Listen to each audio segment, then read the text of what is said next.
नमस्कार। उत्तराखंड की खबरों में आपका स्वागत है। आपके साथ मैं हूं सचिन वर्मा। खबरों की शुरुआत करते हैं। बीजेपी के प्रदेश महामंत्री कुंदन परिहार ने कांग्रेस की दिल्ली रैली को लेकर तीखा हमला बोला। उन्होंने कहा कि कांग्रेस दिल्ली में रैली कर उत्तराखंड में अपनी बुनियाद बनाने का सपना देख रही है, लेकिन उसकी राजनीति हमेशा दोगलेपन से भरी रही है। उन्होंने कहा कि कांग्रेस आखिर चाहती क्या है, ये खुद उसे भी स्पष्ट नहीं है। कुंदन परिहार ने कहा कि साल 2014, 19, 24 के लोकसभा चुनाव में लगातार हार के बाद कांग्रेस गहरे निराशा के दौर से गुजर रही है और यही कारण है कि कांग्रेस सत्ता से दूर होती जा रही है। कांग्रेस में आज साफ तौर पर छटपटाहट देखी जा रही है।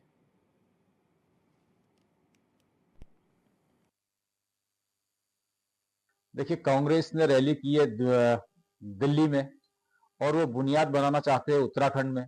ये कांग्रेस का हमेशा हर मुद्दे पर एक दुगलापन रहा है। कांग्रेस क्या करना चाहती है वो खुद समझ से उनकी परे है। और जो कल रैली हुई है वो किस बात को लेकर के रैली हुई है, क्या कांग्रेस उससे साबित करना चाहती है?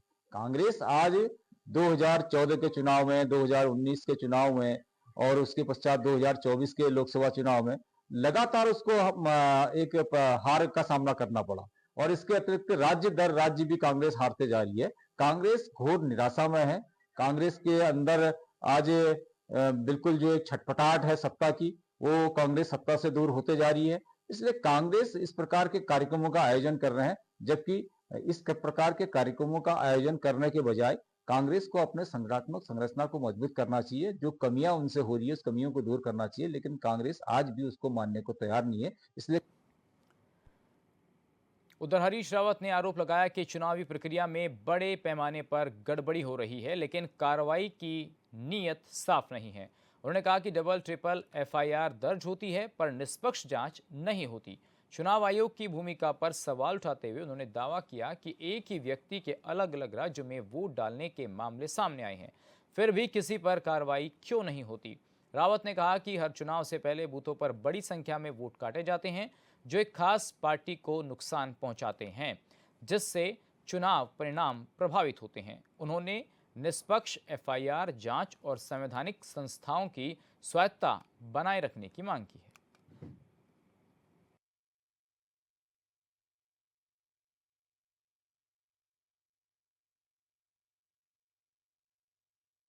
देखिए, एसआईआर आप डबल करवाइए, ट्रिपल एसआईआर करवाइए, लेकिन उद्देश्य आपका ठीक होना चाहिए ना।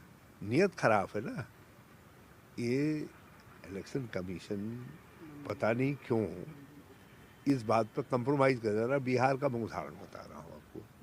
बिहार के अंदर एक सांसद जो राज्यसभा के मेंबर रहे, अभी अभी तक थे मेंबर, उन्होंने दिल्ली के विधानसभा चुनाव में भी वोट डाला। उसका भी अपने सोशल मीडिया में वायरल किया अपने उसको, और बिहार में भी उन्होंने जाकर के डाला। मैंने अपने सोशल मीडिया में एक देहरादून के व्यक्ति का डाला है, जिन्होंने यहाँ नगर निगम के चुनाव में भी डाला है वोट और वायरल किया उसको, और उसके बाद उन्होंने बिहार में जाकर के भी वोट डाला। तो ये एक एक उदाहरण नहीं है।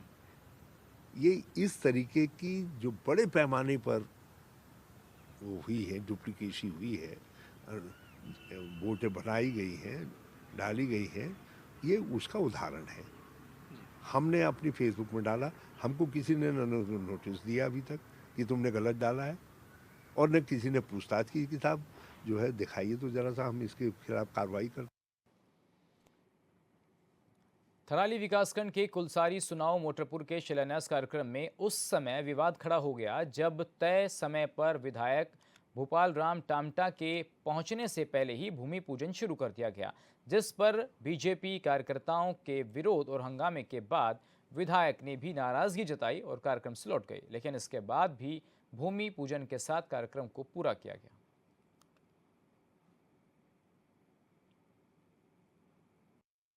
क्षेत्र में जब मैं क्योंकि आज नारायणगढ़ में एक कार्यक्रम था उद्घाटन का, तत्पश्चात हमारी मंडल की बैठक थी और मंडल की बैठक के पश्चात मैं कुलसारी पहुंचा तो हमारे जितने भी पार्टी के कार्यकर्ता थे, हमारे चाहे ग्वालदम के हों, देवाल के हों, थराली के हों, कुलसारी के हों, नानगढ़ के हों, बहुत से कार्यकर्ता ऊपर सड़क पर रुके हुए थे।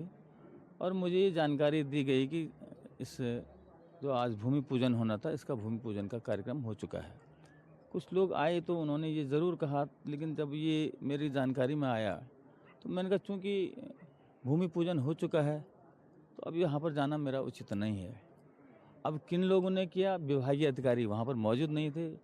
एक अवर अभियंता वहाँ पर थे, मैंने उनसे कहा तो उन्होंने कहा कि साहब कि हमारी जानकारी में नहीं है, और कुछ लोगों ने ये यहाँ पर शुरू करवा दी थी। और चूँकि उच्चाधिकारी कोई नहीं थे, विभागीय अधिकारी नहीं थे, तो मैं इस प्रकार की उम्र में पढ़ता नहीं हूँ। अब जिसने किया, क्यों किया, कैसे किया, ये मैं इस विवाद में नहीं पढ़ना चाहता हूँ। हमारा जो मुहूर्त था वैसे 11-15 का था। अब चीज़ें हम यहाँ पर रुके हुए थे और ये चीज़ें अपना आप ही चीज़ें स्टार्ट होगी। इनिशिएट हम यहाँ खड़े ही थे, मतलब कि पूजा के वजह से यहाँ पर पुल के उद्घाटन की वजह से रुके थे, और चीज़ें इनिशिएट अपना आप ही होगी क्योंकि वहाँ पर काफ़ी लोग थे, तो ये चीज़ें इनिशिएट होगी। ऐसा हमारा विधायक, हमारे मतलब कि विभाग की कोई ऐसा नहीं था कि अब तभी पूजा स्टार्ट करनी है। अपना आप ही राजनीतिक पता नहीं क्या हुआ, ऐसा कुछ कारण, ऐसा बैठ गए थे वहाँ पर। पूजा स्टार्ट का ऐसा नहीं था, फिर रुक गई थी पूजा को, जैसे कि विधायक जी आ रहे हैं, ऐसा कुछ। अभी क्या विधायक जी द्वारा कहा गया है कि नाराज़गी इसलिए हुई क्योंकि चीज़ें इनिशिएट हो गई थी एकदम से, इसलिए वो नाराज़ हो गई थी। किसी के मन में ऐसी कोई बात नहीं है। जो आज का मुहूर्त है, जो पंडित जी द्वारा मुहूर्त निकाला गया था, वो 11 बजे से 12:30 बजे तक मुहूर्त है। वो हमारे पंचांग में भी आप देख सकते हैं। तो 12:30 तो हमने 12:30 बजे से पहले पूजा शुरू कर दी, और फिर जो है पूजा को धीरे धीरे शुरू किया, जिससे कि विधायक जी आ जाएं, और वो 12:30 का 1-1:30 बजे तक जब तक चलती रहे पूजा, क्योंकि पूजा किसी भी तरह से 12:30 बजे से पहले शुरू होनी आवश्यक थी। और आज ये मोटर पुल का जो भूमि पूजन हुआ है, आप ये देखिए, ये जनहित का कार्य है। जनहित में आप ये जो कुलसारी से जो इतने लंबे समय से जो मांग थी, आज सुनाऊँ में जो पुल का निर्माण का भूमि पूजन हो रही है, आप ये देखिए। उससे पैनगढ़, जो कि पैनगढ़ कितने समय से आपको अवगत है ही है, कितने बेचारे परेशान थे। और देवलगढ़, जो कि वहाँ पे प्राणमती का पुल जो है कि अभी बना भी नहीं है, और उसमें भूमि आवंटन भी नहीं है, और सभी बनना भी बहुत मुश्किल है, मतलब उसमें समय लगेगा। और ये शुरू हो गया, इससे इनको देवलगढ़ से लेके और प्राणमती का पुल भी बन जाता है, तो ये बाईपास आपका थराली बन जाएगा, और पैनगढ़ से होते हुए ये जो है हरमनी निकल जाएगा। तो ये कई गाँवों में, इतने गाँवों को इस पुल का जो है सीधा सुविधा। गोचर के ऐतिहासिक मैदान में अनुसूचित जाति जनजाति शिक्षक संगठन को 2 दिवसीय त्रिवार्षिक अधिवेशन शुरू हो गया है, जिसका शुभारंभ अनुसूचित जाति आयोग के अध्यक्ष मुकेश कुमार, स्थानीय विधायक अनिल नौटियाल ने किया। अधिवेशन में शैक्षिक उन्नयन संगोष्ठी, स्कूलों में घटती छात्र संख्या, सरकारी स्कूलों के बंद होने के कारणों पर शिक्षक गोष्ठी का आयोजन हुआ, जिस पर शिक्षाविदों ने अपने विचार व्यक्त किए। साथ ही प्रांतीय कार्यकारिणी ने मुख्य अतिथि को शिक्षकों के समस्याओं से संबंधित 31 सूत्रीय मांग पत्र सौंपा, जिस पर कार्रवाई करने की अपील की गई। वहीं मुख्य अतिथि ने मांग पत्र पर उचित कार्रवाई करने का आश्वासन दिया है।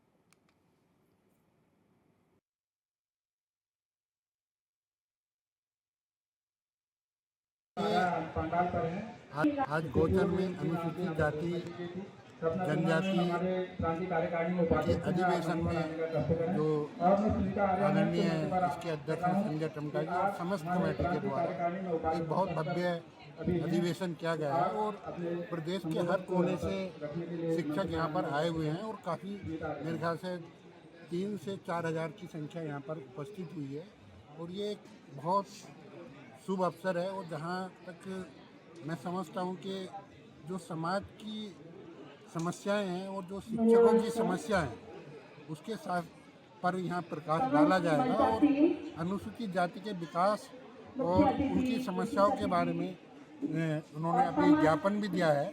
मैं उनको, संजय जी और उनकी पूरे टीम को ये विश्वास दिलाता हूँ कि जो भी उन्होंने मेरे को प्रस्ताव और वो दी है अपनी मांग पत्र, उसको हम जो भी माननीय मुख्यमंत्री और शिक्षा मंत्री तक पहुंचाएंगे, और उसमें जो भी उनकी जायज़ मांगे हैं उसको हम पूरा करने के लिए सरकार से भी उसको मुख्यमंत्री से निवेदन कर राष्ट्रीय शिक्षक एसोसिएशन का आज गौचर चौमरी में द्विदिवसीय ऑडिशन जो है प्रारंभ होने जा रहा हो गया है। और इसके हमारे कार्यक्रम के मुख्य अतिथि आदरणीय मुकेश कुमार जी, अध्यक्ष अनुसूचित जाति आयोग उत्तराखंड, आप हमारे मुख्य अतिथि हैं। और आज हमारे कार्यक्रम के मुख्य अतिथि माननीय शिक्षा मंत्री जी होने वाले थे, लेकिन उनको किसी कारणवश वहाँ जाना है और हमारे मुख्य अतिथि के रूप में आप हैं और आपको एक माध्यम से ही हमारी ये बातें वहाँ पर जानी है। प्रथम सत्र हमारा शैक्षिक उन्नयन का सत्र है। इस पर शैक्षिक उन्नयन पर चर्चा चल रही है कि कैसे प्रदेश में शैक्षिक उन्नयन होगा और इसके साथ ही 31 बिंदुओं का एक मापपत्र हमारा इसमें दिया गया है। उस मापपत्र में हमारा पहला बिंदु ये है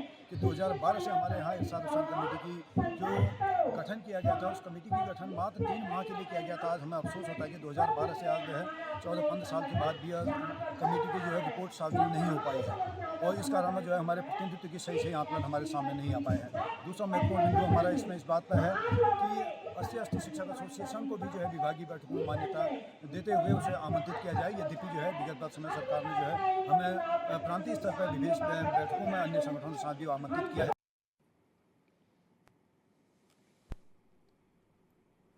कानून की लड़ाई लड़ने वाले और कानून का पालन करवाने वाले 22 दिसंबर को आमने सामने आ सकते हैं। दरअसल 22 दिसंबर को वकील अपनी मांगों को लेकर घंटाघर पर प्रदर्शन करने जा रहे हैं। वहीं पिछले दिनों एसएसपी ने घंटाघर समेत शहर के अन्य मुख्य चौराहों पर बीएनएस धारा 223 लागू कर दी है और उल्लंघन करने पर कार्रवाई की बात कही। बार एसोसिएशन के अध्यक्ष का कहना है कि एसएसपी अजय सिंह ने घंटाघर पर प्रदर्शन पर रोक लगाते हुए बीएनएस की धारा 223 लगा दी, लेकिन वकील घंटाघर पर प्रदर्शन की रोक के बावजूद प्रदर्शन करेंगे। साथ ही उन्होंने कहा कि अगर वकीलों की मांगों को पूरा नहीं किया जाता है तो वकील उग्र आंदोलन करेंगे। वहीं शीतकालीन यात्रा, नववर्ष, शहर में आए दिन होने वाले प्रदर्शनों के चलते जाम की स्थिति उत्पन्न होने से जनता को होने वाली असुविधा और बिना अनुमति के लाउडस्पीकरों का प्रयोग करने पर संबंधित आयोजकों के खिलाफ केस दर्ज कर कार्रवाई की जाएगी। देखिए, जो हमारा ये धरना चल रहा था 1 माह से ऊपर हो गया था और हमने नेशनल हाईवे पे हम जाम करे हुए बैठे हुए थे। अब हुआ क्या, हमारे सामने कई समस्याएं ये होती है कि न्यायिक अधिकारियों को तो तनख्वाह मिलती है, मान लीजिए पुलिस को तनख्वाह मिलती है, लेकिन अधिवक्ता को कोई तनख्वाह नहीं मिलती है और बड़ी दिक्कतें भी हो रही थी। और दिक्कत, पहले सम्मान बहुत बड़ी चीज़ है, कुछ चीज़ें उन्होंने हमें लिखित रूप में दी है, पूरी चीज़ें नहीं मानी है हमारी। तो हमारा धरना स्थगित हुआ, धरना ख़त्म नहीं हुआ है। और दूसरा यह है कि 22 तारीख को हमने घंटाघर पे सुबह से बैठ जाएंगे और शाम तक बैठेंगे। और जबकि धाराएं भी लग गई हैं वहाँ पे कि आदमी इकट्ठे नहीं हो सकते, लेकिन हम पुलिस प्रशासन से या हम सरकार से न डरने वाले हैं न झुकने वाले हैं। हमारी मांगें जब तक नहीं मानी जाएंगी, अभी तो शुरुआत हमने घंटाघर से करी है, घंटाघर के बाद हम ये जो उससे दिलाराम से पहले भी एक चौक है उसे घेरेंगे, फिर दिलाराम, फिर सचिवालय, सचिवालय के बाद जब विधानसभा सत्र शुरू होगा हम उसे भी घेरेंगे। और निरंतर इतना हम प्रेशर बना देंगे, इतना दबाव बना देंगे। और सबसे बड़ा मुद्दा एक अभी और भी इसके बाद भी है हमारा कि इसी के साथ साथ हम एक भ्रष्टाचार का जो मुद्दा है, उस भ्रष्टाचार के खिलाफ भी हम एक रैली निकालेंगे। कि राजधानी में देखा गया कि जो है काफ़ी सारे जुलूस, धरना, प्रदर्शन प्राय होते रहते हैं और इधर भी देखा गया कि काफ़ी संख्या में ऐसे लोग हैं जो अपनी मांगों को लेकर यहाँ पर जुलूस, धरना, प्रदर्शन करते हैं, बट उनके द्वारा विधिवत जो है पुलिस प्रशासन से जो है अनुमति नहीं ली जाती, जिससे आमजन को भी दिक्कत होती है और साथ ही साथ ट्रैफिक की समस्या भी रहती है। जिसको देखते हुए पुलिस प्रशासन द्वारा 163 BNSS के तहत जो एक आदेश जारी किया है, जिसमें कुछ जगहों को हमने प्रतिबंधित किया है। और खासकर जिस तरह शीतकालीन यात्रा शुरू होने वाली है, अभी क्रिसमस और न्यू ईयर पर भी काफ़ी सारे हमारे जो है यात्री यहाँ पर पहुँचेंगे और उनको भी काफ़ी सारी असुविधा झेलनी पड़ती है। तो इसको देखते हुए कुछ स्थानों को इसमें चिन्हित करके प्रतिबंधित किया गया। सिर्फ उन जुलूस की जो अनुमति विधि सम्मत लेते हैं अनुमति और जिनके रूट्स को निर्धारित किया जाता है, तो उनको ही अनुमति प्रदान की जाएगी। और जो इसका उल्लंघन करेगा उसमें जो है 223 हमारी BNS की सेक्शन है, जिसके तहत जो आयोजक होंगे या जो उसके लीडर्स होंगे उनके विरुद्ध इसमें मुकदमा दर्ज करने के लिए सभी को निर्देश जारी किए गए हैं। चंपावत में ड्रग्स फ्री देवभूमि अभियान के तहत SP अजय गणपति के दिशा निर्देश पर नशा तस्करों के खिलाफ पुलिस की कार्रवाई लगातार जारी है। इस क्रम में SOG प्रभारी कमलेश भट्ट के नेतृत्व में STF कुमाऊं और थाना बनबसा पुलिस टीम ने वाहन चेकिंग के दौरान बिना नंबर प्लेट की बाइक समेत 3 नशा तस्करों को गिरफ्तार किया, जिनके पास से 799 ग्राम अवैध स्मैक बरामद किया गया। इस संबंध में एसपी अजय गणपति ने बताया कि तीनों नशा तस्करों के खिलाफ थाना बनबसा में सुसंगत धाराओं में मुकदमा पंजीकृत किया गया है। एसपी चंपावत ने बताया कि अभी तक पुलिस 140 नशा तस्करों को गिरफ्तार कर चुकी है और 87 अभियोग पंजीकृत किए गए हैं। एसपी चंपावत ने बताया कि जनवरी 2025 से अब तक चंपावत पुलिस 25.142 किलोग्राम चरस, 2.248 किलोग्राम स्मैक, 5.789 किलोग्राम MDAM और 986 ग्राम अफीम और 83 नशीले इंजेक्शन बरामद कर चुकी है। उन्होंने बताया कि जिला पुलिस की ओर से साल 2025 में अभी तक 17,67,78,000 रुपए की कीमत के अवैध मादक पदार्थ बरामद किए गए हैं।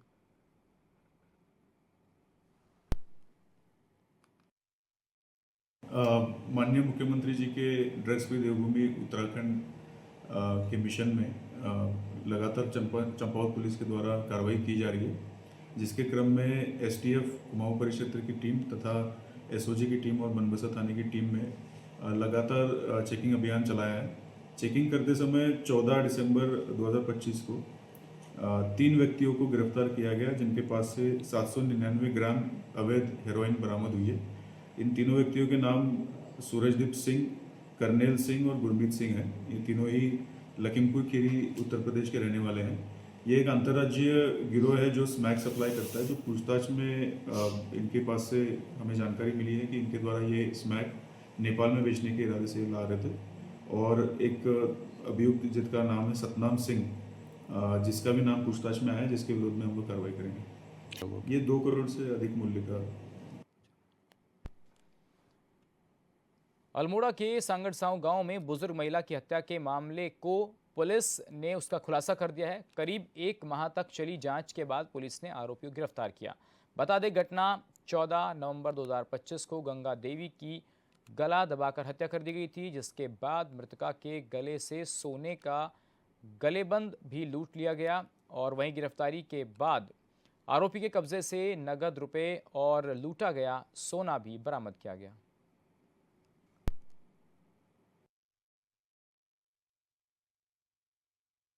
देखिए, ये 14 नवंबर की जो घटना है लमगड़ा थाना क्षेत्र में सांगड़साऊ गांव की है, जिसमें गंगा देवी नामक महिला की गला दबाकर हत्या कर दी गई थी। आज उसका खुलासा किया जा रहा है। इसमें हमने जो 3 टीमें लगाई थी, साथ में SOG और सब टीमों ने लगाई। काफ़ी 1 महीने तक लगातार इसमें मेहनत की है।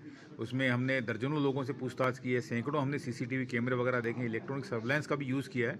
अंततः जाके आज हम इसको जीरोइंग करने में सफल हुए, जिसमें गाँव का ये PRD का जवान है, जिसको आज हमने इसमें गिरफ्तार किया है, जिसके कब्जे से, जिसकी निशानदेही पे हमने जो गिलोबंद जो हत्या के उपरांत लूटा गया था वो हमने बरामद किया है। साथ ही साथ में उसमें जो हमारे सर्विलांस और जो CCTV के जो एविडेंस है वो भी हमने कलेक्ट किए हैं। और चूंकि टीम ने एक बहुत ही अच्छा काम इसमें किया है, तो मैं मेरी तरफ से और पुलिस महानिरीक्षक महोदया दोनों के द्वारा इसमें। हल्द्वानी में पुलिस ने शोरूम से चोरी हुई 3 स्कूटी महज 24 घंटे के भीतर बरामद कर ली। SP सिटी मनोज कत्याल ने मामले का खुलासा करते हुए बताया कि बरेली रोड स्थित बालाजी मोटर शोरूम से 3 स्कूटी चोरी होने की सूचना पर तत्काल कार्रवाई की गई है। जांच के दौरान खुलासा हुआ है कि चोरी की घटना को अंजाम देने वाला कोई और नहीं बल्कि शोरूम का पूर्व कर्मचारी ही था। आरोपी ने शोरूम की गतिविधियां और व्यवस्थाओं की जानकारी का फायदा उठाकर चोरी को अंजाम दिया, जिसे पुलिस ने गिरफ्तार कर लिया और उसके कब्जे से चोरी की गई 3 स्कूटी बरामद की। बेसिकली वादी के द्वारा एक 12 तारीख को तहरीर हमें प्राप्त हुई थी, जिनमें वादी ने बताया कि भाई मेरा एक शोरूम है यहाँ पर और उस शोरूम में 3 स्कूटी उनके यहाँ चोरी हुई हैं। तो क्योंकि अभियोग जो है इसमें तत्काल पंजीकृत किया गया और मामले की गंभीरता को देखते हुए वरिष्ठ पुलिस अधीक्षक महोदय के निर्देशन में इसमें टीमों का गठन किया गया और इसमें इलेक्ट्रॉनिक सर्विलेंस और मैनुअल इंटेलिजेंस की सहायता से हम लोगों ने इसमें बहुत शीघ्रता से काम किया, अलग अलग टीमें बना करके, और जिसकी वजह से हमें मात्र 2 दिन में इसमें सफलता मिली, जिसमें हमने मुख्य अभियुक्त जो कि हिमांशु नामक एक व्यक्ति है उसको और 3 स्कूटी के साथ हम लोगों ने अरेस्ट किया है और साथ में इनके जो क्रिमिनल हिस्ट्री है उसकी भी हम लोग जानकारी कर रहे हैं। और इसके साथ ही ये एक मैसेज भी आप लोगों के चैनल के माध्यम से हम पुनः एक ये देना चाह रहे हैं कि जो भी आप अपने शॉप पर कर्मचारी रखते हैं उसका सत्यापन जरूर कराएं, कर्मचारी का, घरेलू नौकर का, ड्राइवर का, क्योंकि ये चीज़ भी इन्वेस्टिगेशन के दौरान प्रकाश में आई कि इसको ये सितंबर 2025 तक उसी शोरूम में ये तैनात था और उसी शोरूम में तैनात होने के बाद इसने मात्र वहाँ से हटने के 3 महीने बाद इस घटना को अंजाम दिया। और साथ में इसमें ये भी है कि इनका आपराधिक इतिहास जिसको हम लोग संबंधित। और चलिए फिलहाल उत्तराखंड की खबरों में मेरे साथ बस इतना ही। बाकी खबरों के लिए आप बने रहिए चैनल न्यूज़ के साथ। नमस्कार।